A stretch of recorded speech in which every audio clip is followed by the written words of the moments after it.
दोस्तों, हुआ कुछ उस दिन यूं कि मैं ट्रेन में यात्रा कर रहा था। शायद मैं किसी कोई मंदिर जा रहा था। तो मेरी साइड लोअर की बर्थ थी। एक अंकल जी आए। वो अपनी फैमिली के साथ थे। तो वो बोलने लगे, बेटा कहाँ जा रहे हो, क्यों जा रहे हो, ऐसा वैसा। बहुत से लोग मिल जाते हैं ना, जो आपका पर्सनल स्पेस को खराब करने का कोशिश रहती है उनकी, कि बस हमको तो इनको ज्ञान देना है। तो उनको लगा कि ये मुझे भी ज्ञान दे देंगे। अब उन अंकल जी को ये नहीं पता कि उन्होंने मेरा पर्सनल स्पेस खराब कर दिया था, क्योंकि मैं उस टाइम गाना सुन रहा था और चिल मोड में था। तो वो अंकल जी बैठे तो बोले, बेटा तुम इतने खुश क्यों लग रहे हो। मैंने कहा, अंकल मैं आपको बात बताऊं, मैं खुश क्यों हूं। क्योंकि मेरे पिताजी ने कहा है कि बेटा हर वक्त खुश रहो, क्या पता मौत कभी भी आ सकती है। इसलिए ये सोच के मैं खुश रहता हूं हर वक्त जीवन में। और बोले, बेटा जा कहाँ रहे हो आप। मैंने बोला, अंकल मंदिर जा रहा हूँ। तो बोले, ऐसी अपशगुन बातें नहीं करते बेटा, मंदिर जाते हैं। तो मैंने बोला, अंकल देखिए, जो सत्य है उसको मैं जान चुका हूं कि मरना है आज नहीं तो कल।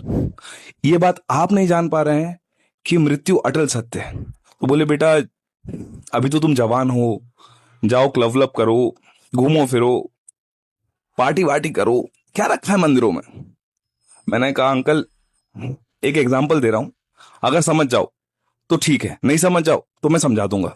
मैंने कहा, अंकल वो जो एक जवान फूल होता है ना, तो उसको हम, जब वो जवान होता है तब हम उसको पहले भगवान के पैरों में चढ़ाते हैं या मंदिर पे चढ़ाते हैं।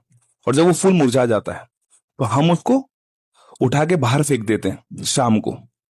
तो बोले, अंकल बेटा समझ नहीं पाया मैं क्या बोलना चाह रहे हो। मैंने बोला, अंकल जब मैं जवान हूं ना, पूजा जवानी में ही की जाती है, क्योंकि आप उस टाइम सिगरेट पी सकते हो, शराब पी सकते हो, ड्रग्स ले सकते हो, कोकीन कर सकते हो, ब्राउन शुगर, हैश, गांजा और भी तमाम चीज कर सकते हो। लेकिन अगर आप उस टाइम भक्ति चुनते हो तो वो फिर क्रेज अलग ही होता है भक्ति का।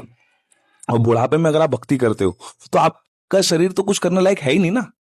तो फिर आपके पास क्या ऑप्शन बचा, एक भक्ति का।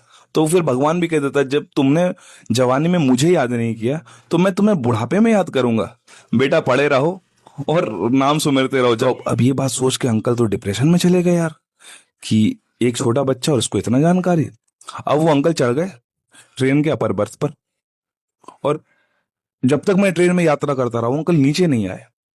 अब मुझे डर ये था कि अंकल कहीं निकल ना ले, क्या पता अंकल को मेरी बात सदमा दे जाए और अंकल राम नाम सत्य हो जाए उनका।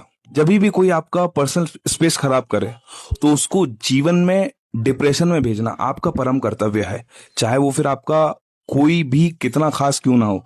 अपने जीवन में काम से काम रखो और दूसरों को खुश रहने दो। तब तक के लिए हर हर महादेव।